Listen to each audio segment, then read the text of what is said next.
Journée mondiale de sensibilisation à l'albinisme. Les albinos du Sénégal dépoussièrent leur cahier de doléances. Sur plus de 3000, seuls 3 travaillent dans la fonction publique selon Ahmadou Bamba Diop, le président de l'association Albinos Sénégal.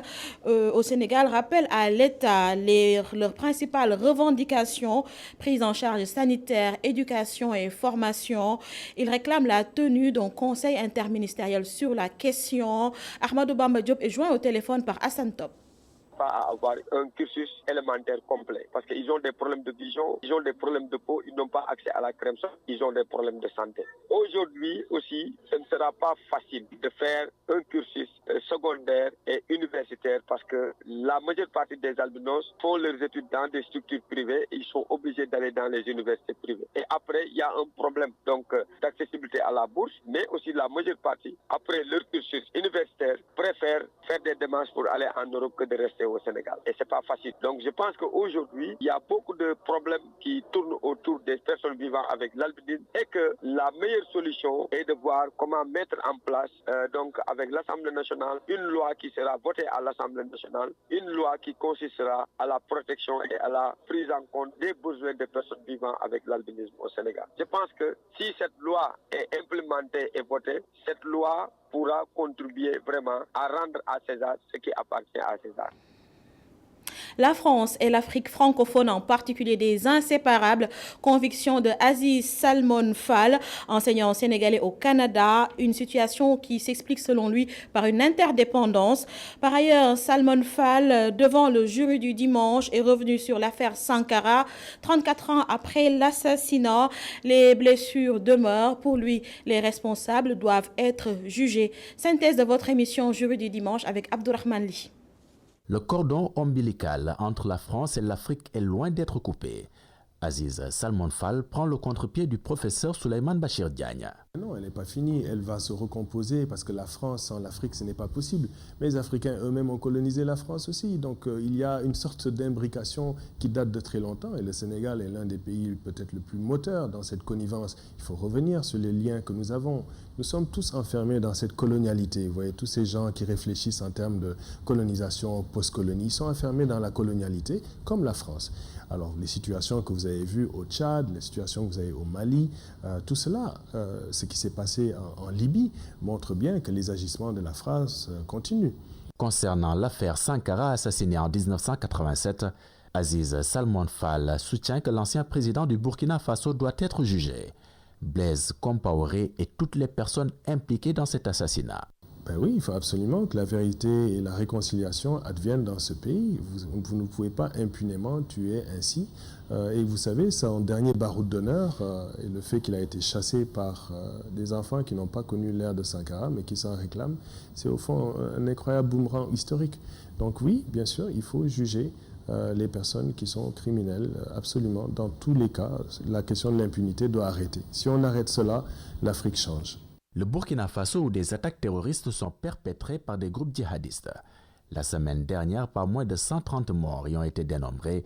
Des attentats qui sont aux yeux du panafricaniste, qui n'a pas voulu paraître conspirationniste, un moyen de maintenir l'occupation militaire étrangère en Afrique. Abdourahmane Li, la tournée économique du chef de l'État était également au menu du jury du dimanche. L'invité de Mamadou Ibra Kane n'y voit pas d'inconvénient à condition que des réponses soient apportées aux préoccupations des Sénégalais.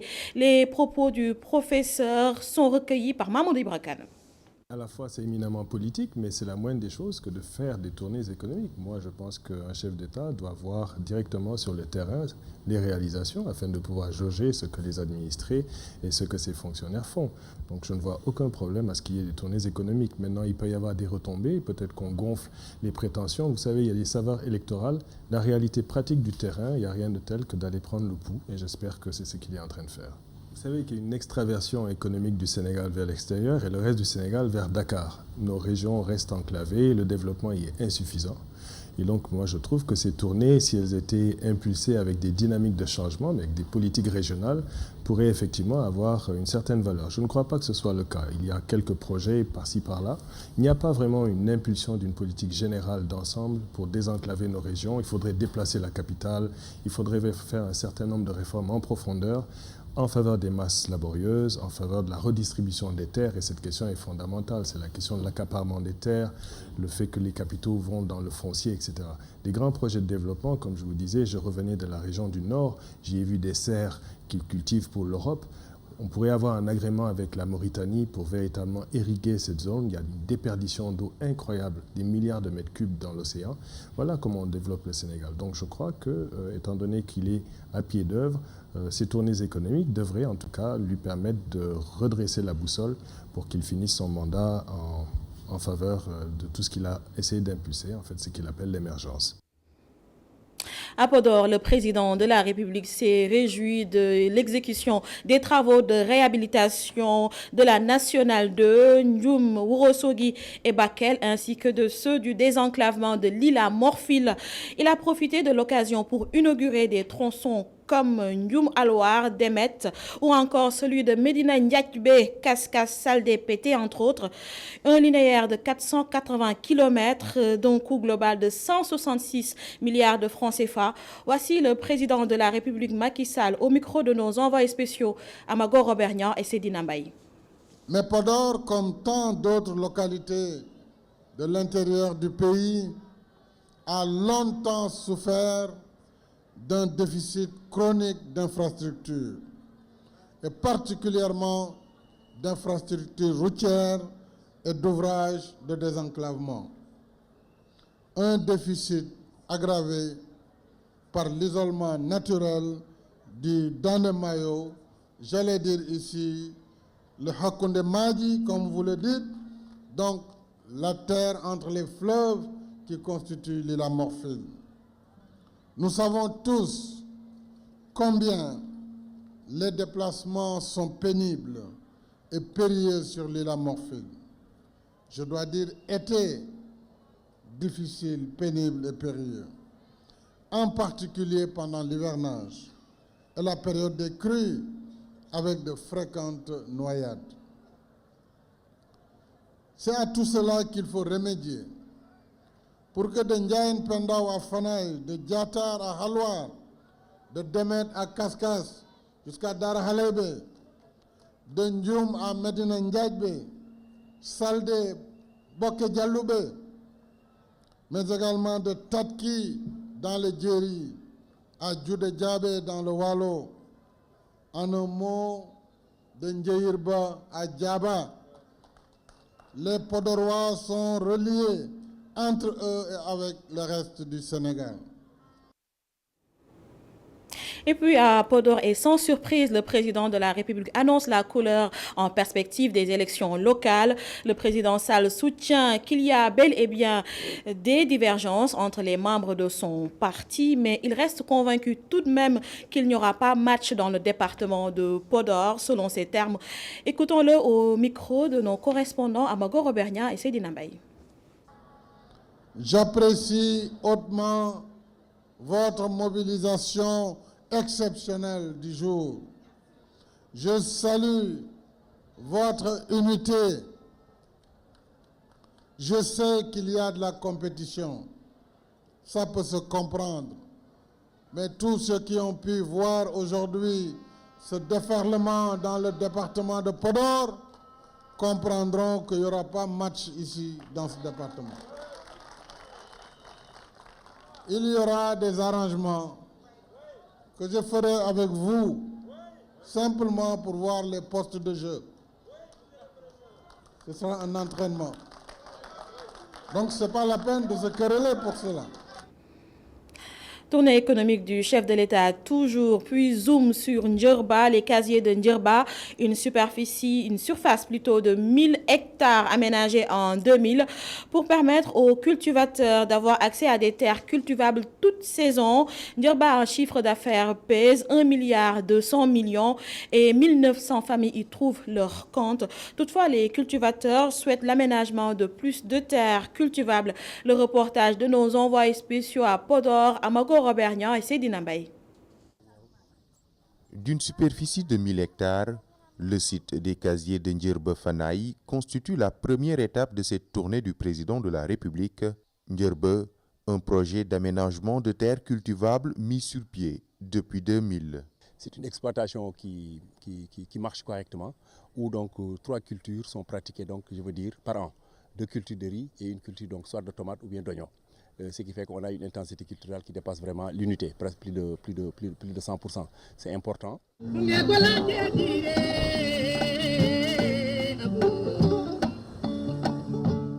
Même s'il contribue à la couverture de 100% des besoins en riz de la commune, les cultivateurs plaident aujourd'hui pour le renforcement des surfaces aménagées.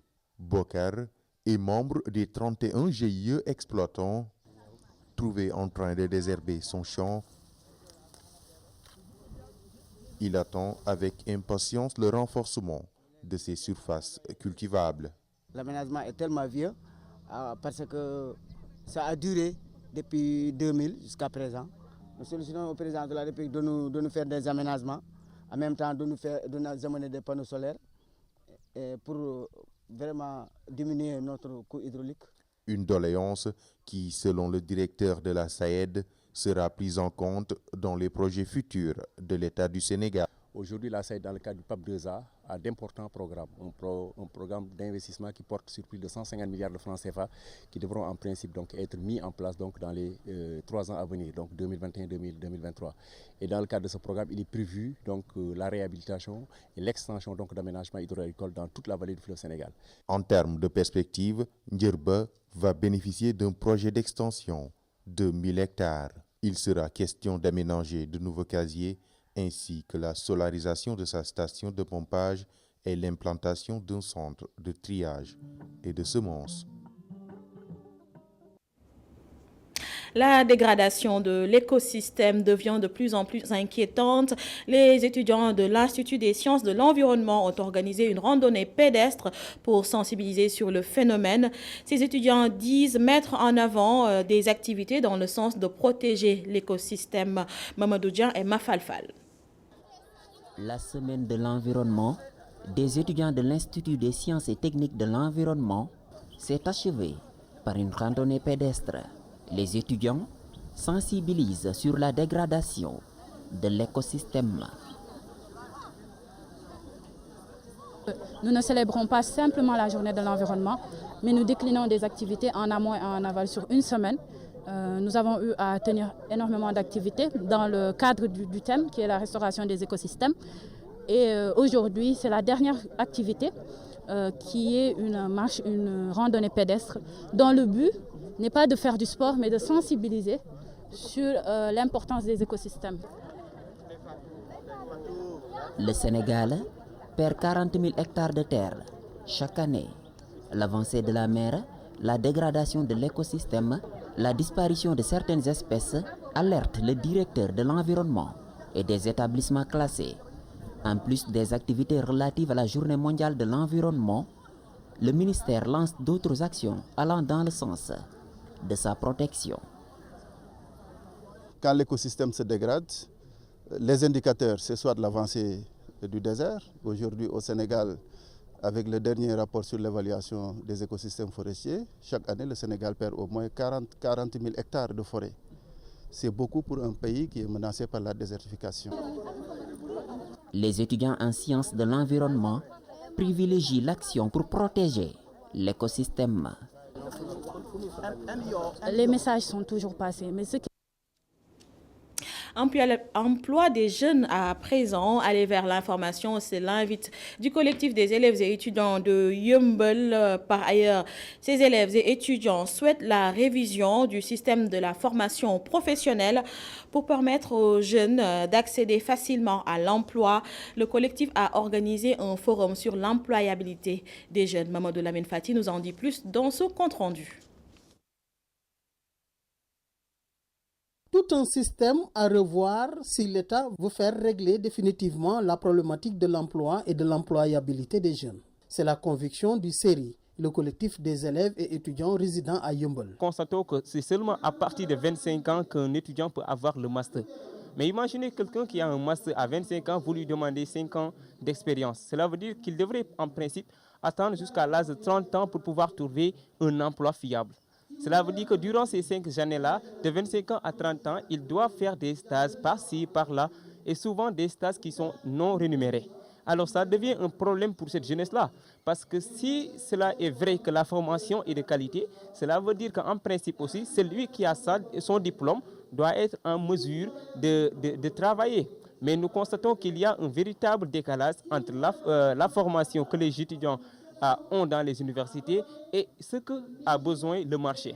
Et je pense que dans ce contexte-là, c'est le système même de l'éducation supérieure, de l'enseignement supérieur qui doit être remis en cause pour qu'il puisse avoir une adéquation entre le système, la formation et l'emploi des jeunes, qui ça manque est une cause principale du chômage des jeunes quand même. L'accès à l'information reste également majeur pour les jeunes à la recherche de l'emploi. C'est pourquoi le CERI a organisé un forum sur la formation et l'emploi des jeunes. D'ailleurs, c'est l'objectif principal du forum qui vise à informer les jeunes sur les mécanismes de financement pour ceux qui ont des projets, mais aussi de trouver les formations nécessaires à travers des structures comme ONFP, des 3FPT, qu'ils puissent savoir qu'est-ce qu'ils doivent faire comme formation et quelles sont les opportunités qui s'offrent à eux. Pour apporter leur participation au projet Xëyu Ndaw ñi du président Macky Sall, le collectif des élèves étudiants résidant à Yeumbeul invite les jeunes à s'informer et aux autorités à revoir le système pour une meilleure harmonisation des politiques d'emploi.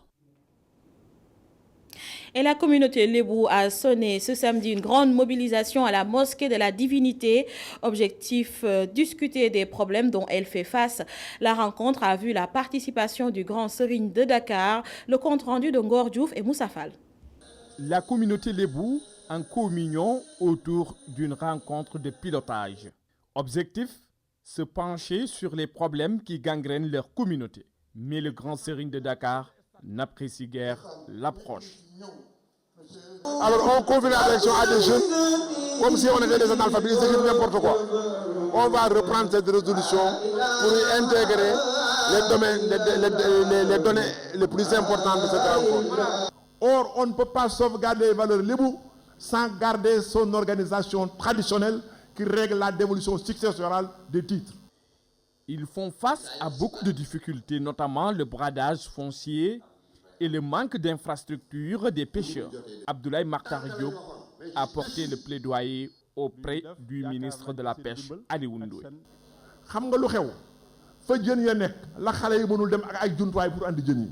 La mer ne manque pas de poissons, mais le problème se trouve aux infrastructures des pêcheurs. C'est pourquoi je demande solennellement au ministre de la Pêche de mettre à la disposition des pêcheurs des infrastructures de qualité. Dama ne napp gi dina amal njariñ Lébou yi te yow la ko yàlla teg sa loxo kon nañu def boobu expérience.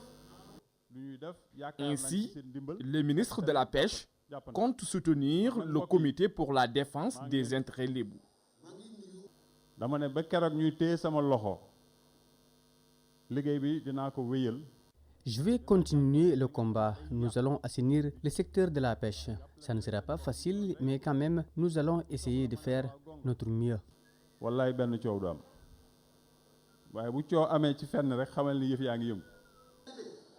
La rencontre a été présidée par le Grand Serigne de Dakar en présence des ministres Abdoulaye Diouf Sarr et Aliou Ndoye, un organe permanent pour le suivi de ces revendications est envisagé. C'est la fin de ce 1945. Merci de l'avoir suivi. Tout de suite, la seconde partie de la Totale. Et demain, pour la principale édition du soir, retrouvez Adama Anouchkaba. C'est à vous, Adama. Sama Monique Sagna, la suite de la Totale juste après ceci.